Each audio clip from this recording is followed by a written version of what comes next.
la radio con fe.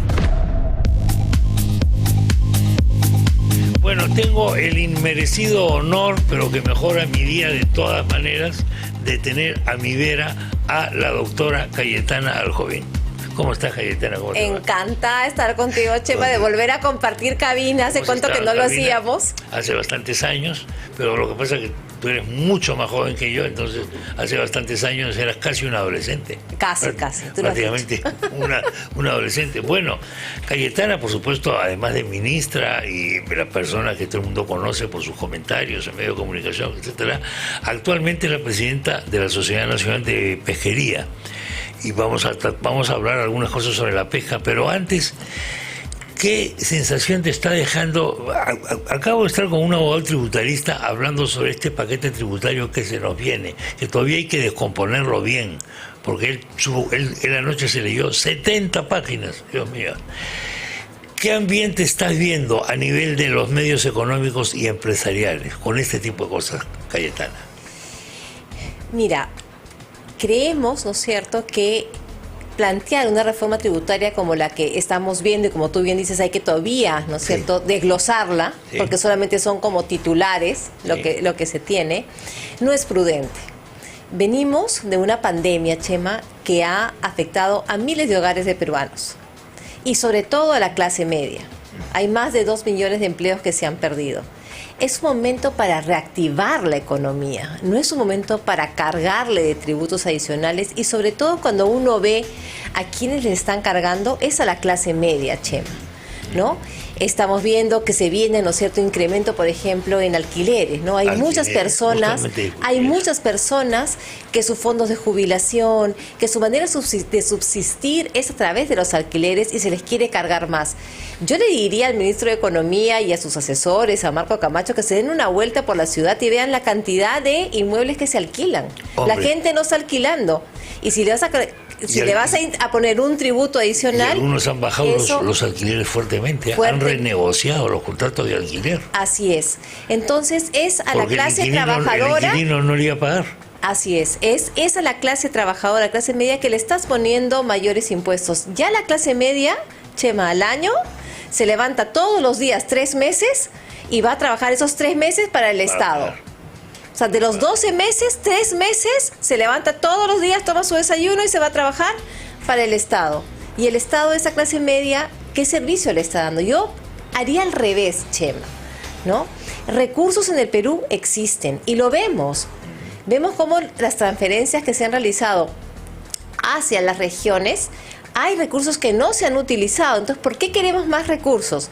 Si, por ejemplo, hay regiones que estamos hoy día, finales de octubre, han ejecutado el 30% de su presupuesto. Claro. Es decir, hay 70% que no se ha ejecutado y eso va a regresar al Ministerio de Economía y Finanzas. ¿Por qué no sabemos gestionar? No nos gusta gestionar. Nos gusta tener gobierno de gestos, pero no de gestión. La gestión la vemos medio aburrida, medio no sé qué, no a titulares, ¿no? No, ¿sabes qué nos gusta? Nos gusta creemos que las soluciones van por las leyes. Sí, ¿no? También es verdad. Entonces yo saco una ley y como una varita mágica se va a solucionar el tema. No, señor. Las leyes no solucionan, las leyes dan un marco. El tema, como tú bien dices, es cómo ejecutamos, cómo nos remangamos y hacemos que esos recursos vayan justamente a dar los servicios que la población reclama. Agua, saneamiento, mejores escuelas. Salud. Y por supuesto, lo que pasó con la salud, por supuesto, salud, hospitales, ¿no? Hospitales de alta complejidad, hospitales de referencia, camas UCI, instalaciones para oxígeno. Eso es lo que la gente quiere y reclama. Y recursos hay, pero el tema es cómo los ejecutamos. ¿Por qué no vamos en realidad al problema de fondo? ¿Por qué siempre nos quedamos en la forma? Sí. Yo he comenzado el programa, yo tengo un pequeño editorial y he comenzado con la palabra nacionalización. ¿Qué significa porque no se sabe lo que significa la palabra? Entonces el ministro Franque, no es la primera vez, ha tenido que explicarle a la gente que lo que el presidente quiso decir con nacionalizar no era nacionalizar, sino era algo así como cuando yo me naturalizo peruano, una cosa de esas, ¿no? Cosa que yo he hecho. Entonces, pero yo no he sido pues nacionalizado. Yo he adquirido la nacionalidad peruana, pero nacionalizar todo el mundo sabe que es que el Estado toma esa empresa, esa obra o lo que sea, ¿no? ¿Cómo cabe eso en el sector empresarial? Bueno, la verdad que con mucha preocupación, ¿no? Con preocupación porque todos los temas de estatización ya los hemos visto en el pasado, Chema, sabemos dónde conducen, y conducen a peores servicios, y también conducen, ¿no es cierto?, a que luego las futuras generaciones tengamos que pagar inmensas sumas de dinero a esas empresas por haber justamente nacionalizado, expropiado. Ya lo hemos vivido, ¿no? Ya sabemos cómo terminan las películas. Y sobre todo que terminamos con servicios de peor calidad. Entonces, creemos, ¿no es cierto?, que es un mal mensaje porque comienzas con una empresa y continúas con todas las demás. Sí. Ya hemos vivido, felizmente tenemos memoria. Sí. Y por más que yo era chica en los 70, sabemos que comenzaste con la reforma agraria y terminaste con la reforma de todos los sectores, expropiando todos los sectores, y mira dónde nos condujo, ¿no? Sí, pues terminamos pagando la cuenta siempre los de a pie, o sea, la cuenta siempre no pagamos la cuenta los de a pie y terminamos sin servicios, sin producción, haciendo colas con hiperinflación. Ya sabemos, ya eso no debemos regresar. La presentación del gabinete Vázquez comparándola con la presentación del gabinete Bellido, ¿cómo te parece? ¿Qué te parece? A ver, creemos que la primera ministra, ¿no es cierto?, es una persona conciliadora, y eso es lo que ha tratado justamente, ¿no?, de presentar ante el Congreso de la República. El tema que ella tiene es que dentro del gabinete pues hay personas muy cuestionadas, ¿no? Entonces es difícil, ¿no es cierto?, presentar un gabinete y pedir la confianza. Lo que le estás diciendo al Congreso es: dígame si las personas que conforman ese gabinete son aptas en lo moral y en lo profesional para estar en ese lugar. Entonces, no es simplemente ir, ¿no es cierto?, a pasearme al Congreso. Es un gesto, y la Constitución lo que quiere es que el Congreso haga un control de la idoneidad de esas personas. Sí. Entonces, eso es un voto de confianza. Claro. Entonces, alguien decía inteligentemente, quizás le dan los votos, pero no la confianza. Sí. Porque es difícil darle la confianza a un ministro del Interior tan cuestionado. Eso es una cosa, bueno... No solamente... O sea, abogado, los dinámicos del centro, pero también sancionado por la policía. Y yo me pregunto, ¿la policía qué dirá? ¿Alguien que es sancionado 170 veces llega a ser ministro? Es increíble. ¿Cuál es el ejemplo que se está dando? Y por otro lado, el tema de educación, que no podemos dejar de lado. Chema, a mí me preocupa que los niños en el Perú no puedan regresar a la escuela, más que por un tema sanitario, que por un tema ideológico. Exactamente. Porque lo vemos en los países de la región. Chile, 80% han regresado. En Colombia, 60%. En México, 53%. Y en Perú, solamente el 4%. ¿Por qué? Si los maestros quieren regresar, salvo el SUTEP, ¿no? Los padres de familia están dispuestos a que sus hijos regresen. Entonces, ¿por qué vamos a privar a nuestros chicos, a la juventud, de volver a tener clases presenciales? La virtualidad fue un tema de emergencia, no es que vino a quedarse. Claro. Fue un tema de emergencia y tenemos que regresar a las clases presenciales. Sí, no puede haber educación virtual pues como algo permanente de ninguna manera. No, fue un tema de emergencia. Cualquier maestro, sin ser experto en educación, lo entiende esto perfectamente, ¿no? El sector pesquero. ¿Cómo está el sector pesquero en este momento? Mira, el sector pesquero, y siempre lo decimos, no necesitamos regalos ni subsidios. Lo único que pedimos es reglas claras, estabilidad. Fuimos un sector que, a pesar de la pandemia, el sector pesquero industrial, ¿no? Porque hay el sector pesquero artesanal que sí sufrió muchísimo durante la pandemia, porque los productos, casi el 50% de sus productos va a los restaurantes.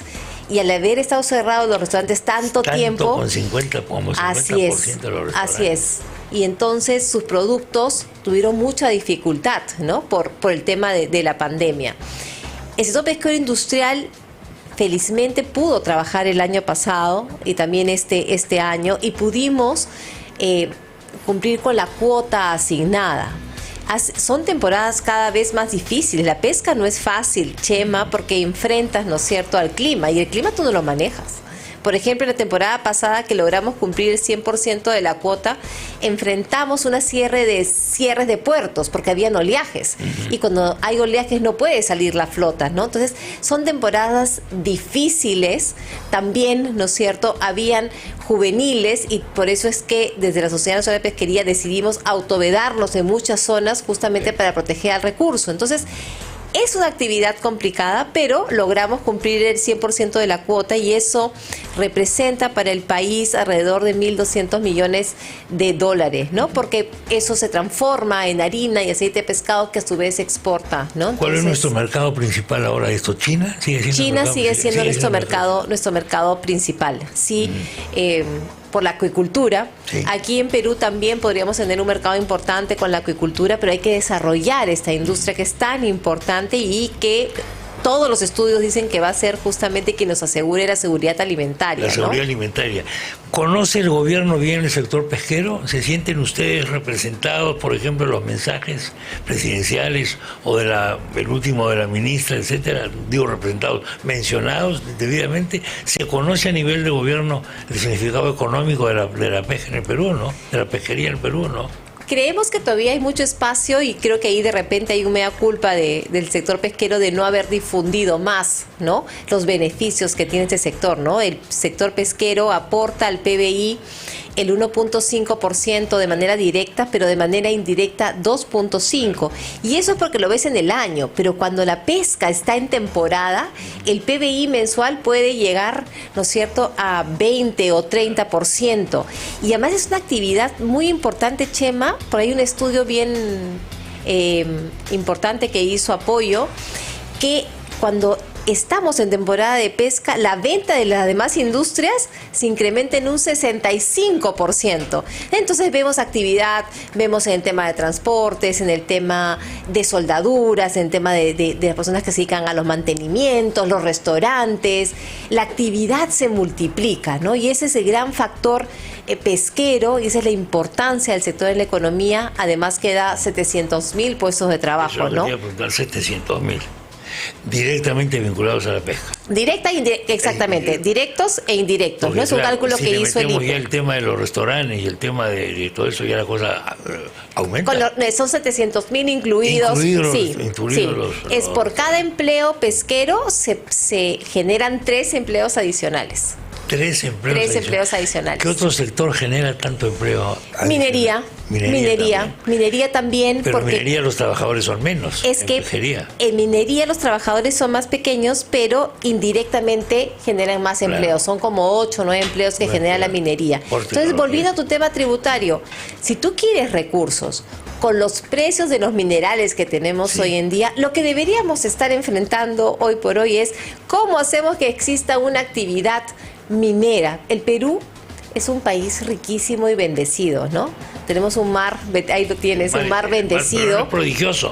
Está entre los 5 mares más productivos del mundo. Sí. Deberíamos estar súper orgullosos. El mar, tenemos las montañas con la minería, tenemos el tema forestal. Todo desarrollado con una adecuada regulación y que respete al medio ambiente y sea sostenible, se puede realizar, Chema. No es un no, es claro. Se puede hacer y hagámoslo bien. La virtud del Perú es su diversidad de recursos, o sea, no depende de un solo recurso, se da el lujo de tener varios. Exactamente. Cuando baja uno puede subir el otro, etcétera, pero hay que tener dedos de pianista, pues, porque son muchas teclas. Y la agroexportación es otro sector que antes no existía. Este es lo último que tenemos. La agroexportación estrella, por ejemplo, Ica estrella la agroexportación. ¿Quién lo diría? Hace poco, pues no había agua. Efectivamente. Los pozos de Ica cómo estaban. Así es. Y hoy uno ve Ica, puedes ver, ves la libertad. Bueno, Chema, que era un desierto. Era un desierto y ahora ves todo verde. Yo he tenido la oportunidad en el fenómeno del niño de mudarme a la Libertad y tuve la oportunidad de ver todos los sembríos. Es increíble lo que se ha hecho en la Libertad, la transformación. Y bueno, y cómo nos hemos convertido, ¿no?, en los primeros productores de una serie de elementos que antes no lo éramos, ¿no? Las paltas, los arándanos. Me acuerdo ¿no? mucho hace varios años ya, entrando en una ciudad de Estados Unidos, en un estado de Estados Unidos que se llama Virginia, a uno de estos malls, entré a la parte de, ¿cómo se llama?, de alimentación, y lo primero que había en la mesa me impresionó. Era varios espárragos atados, habían hecho un atadito de espárragos. Un atadito de espárragos y decía Peruvian asparagus. La primera palabra que leí al entrar a ese mall gigante era la palabra Peruvian. Imagínate. Mío, ¿qué tal cambio? Y los que hemos tenido la oportunidad de estar en China, uno ve las uvas, ¿no? En sus cajitas y son Peruvian. ¿No? Estas uvas Borgoña, ¿no? La famosa teoría de que hay que implantar en China para Año Nuevo el consumo de las 12 uvas, y ya aprendió, ¿no? Sí. Y ya aprendió. Y tiene que ser esas uvas, la Red Glove, que son las que más se venden en esa época, y uno ve los supermercados chinos llenos de las uvas peruanas, y la verdad que uno siente orgullo. ¿Quién hubiese dicho eso antes, no? Bueno, de China como fenómeno en primer lugar. Pero de Perú como aeroexportación, claro, ¿no? Acuérdate cómo mirábamos a Chile, ¿no? Decíamos, ay, Chile, ¿cómo lo ha hecho? Y ahora pero Perú... acá tenemos más. Exactamente. Tenemos más tierras, tenemos más pisos ecológicos. Mucho más biodiversidad. Los climas, etcétera, etcétera. Ahora, Chile hizo una cosa bien al principio, hacía buenos empaques para las cosas. La especialidad chilena era buenos empaques, ¿no? Ahora hemos aprendido también. Nosotros hemos aprendido también, ¿no? Los containers, ¿cómo es ahora un container, por ejemplo, para llevar harina de pescado a China? Completamente hermético. Un tema importante, y ahora que lo mencionas, ¿no? Del pasado, y volviendo al tema medioambiental, ¿no? Tú recordarás, Chema, que se decía, ¿no? Se está quemando harina, ¿no? Sí, quemando harina, claro. Ya eso no existe. Ya no existe. Nos hemos quedado con eso en la cabeza, pero eso ya no existe. Sí. Ahora la harina se seca en unos hornos. Ya no hay un quemado, sino se seca al vapor. Entonces es una industria además bastante muy amigable con el medio ambiente, porque además se ha vuelto pionera en lo que es economía circular, porque se usa casi toda la materia prima, además se trata todas las aguas, las sales, las grasas se tratan. Hay plantas de tratamiento gigantescas en las plantas que justamente tratan todas estas materias y hace que se puedas utilizar la mayor cantidad de recursos, ¿no? Entonces, siempre que se habla de economía circular, ponen al sector pesquero como un pionero, y esto ha permitido además ser mucho más eficientes, porque si antes requería 6 millones de toneladas para hacer una tonelada de harina, hoy requiero simplemente 4, ¿no? Claro, entonces entonces bueno, y ahora hay muchos más sistemas amigables con el ambiente para el tratamiento de las aguas, el mar, etcétera, también se ha evolucionado. Muchísimo, hay emisores submarinos, plantas de tratamiento de aguas claro, hay gente que todavía cree, no, hacen lo que quieren, no, acá tenemos una legislación muy precisa sobre esa parte de la, así es. De la y uno puede mirar la bahía de Paracas. Hay más sensibilidad. ¿No? Puedes ir a la bahía de Paracas, ahí están las plantas pesqueras y el mar está absolutamente limpio, ¿no? Es verdad. ¿Qué está significando para ti esta gestión como presidenta de la SNP, Cayetana? La gestión como presidenta de la SNP, mira, yo creo que es un reto, así un desafío. Me gusta mucho el tema de poder comunicar acerca de las bondades que tiene el sector, no solamente en términos económicos, sino también derivando los mitos medioambientales, y también colaborando con las comunidades, ¿no? El lunes he estado en Caraballo, hemos firmado un convenio con los comedores populares justamente para brindar pescado, ¿no? Son 5 toneladas mensuales para apoyar a estas madres que una labor tan importante, y sobre todo lo han demostrado en la pandemia. La pandemia ha sido vital.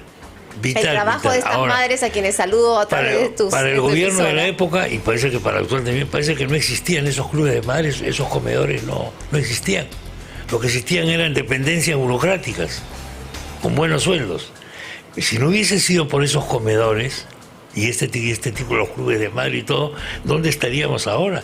Y esto es una cosa muy antigua. Muy antigua, pero además, por eso, como un reconocimiento al trabajo que ellas han realizado en esta época de pandemia, es que estamos justamente celebrando estos convenios con comedores para brindarles pescado, porque además creemos que es la manera en que podemos también incentivar el consumo de pescado en el Perú, ¿no? Las experiencias que yo he tenido hace muchos años con los comedores populares es que han sido promotores de la pesca, del consumo de pescado. Sí.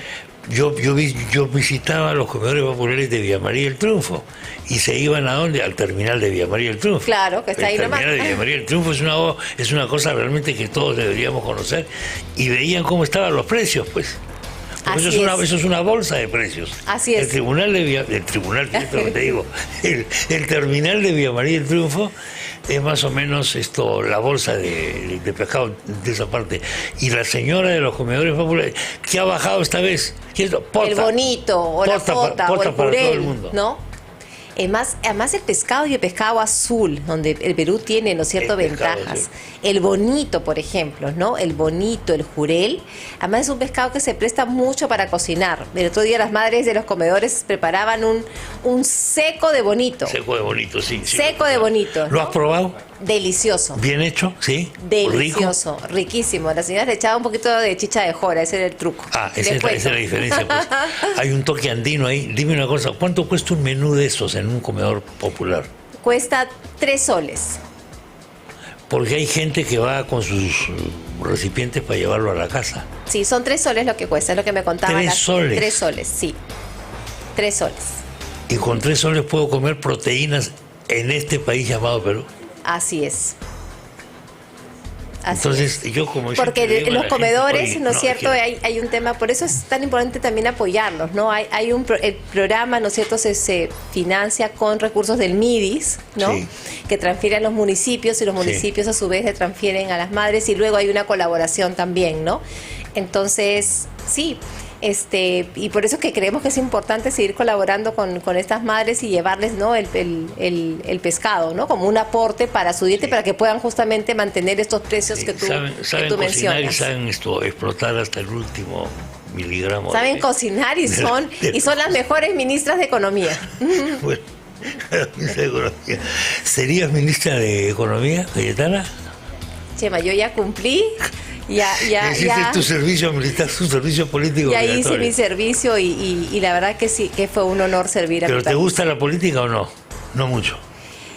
Me gusta trabajar, no me gusta la política, me gusta trabajar, y yo creo que desde cualquier posición puedes trabajar, en el sector público, privado. Claro. ¿No? Como presidente de una sociedad empresarial como esta, tienes que ser política, pues, o sea, tienes que tener cierto nivel de manejo. Yo creo que la política estás en todas las actividades. Tú también la tienes, Chema. Cada vez que tienes que entrevistar a un político tienes que estar, ¿no?, al tanto de la política y hablarle en ese lenguaje, ¿no? Yo ya no tengo pues carrera por delante. Tú tienes carrera por delante. No te están llamando para nada. No te han llamado para un cargo público. ¿Qué es lo que estamos viendo ahí en pantalla? Me dicen que vea la pantalla. Las ollas comunes, claro.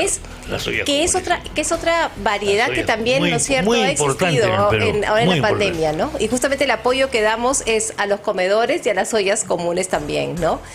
Recuerdo la reunión que tuve, llegó la señora del comedor popular y la señora de la olla común me decía, y nosotros también, pero por supuesto también les vamos a apoyar a las ollas comunes, ¿no? Que también se han autogestionado en esta época de pandemia, ¿no? Exactamente, y no se les ha tomado en cuenta. Dios mío, ¿por qué no hemos aplicado lo que sabemos hacer socialmente en el Perú para combatir las pandemias? Lo hicimos con el cólera. No estoy hablando de política, estoy hablando de la población organizada. Así es. Han parado la olla durante 40, 50 años. Oye, una cosa... Pero en fin, así estamos. Pero tú está bien que lo hagas recordar eso. Cayetana, te agradezco mucho la visita. No, encantada. Te veo muy bien, te felicito y bueno, estaremos en contacto. Acá estamos. Encantada de haber estado en tu programa. Muchísimas gracias por la invitación. Cayetana Aljovín, señoras y señores, estuvo con nosotros. Pues sí, señor.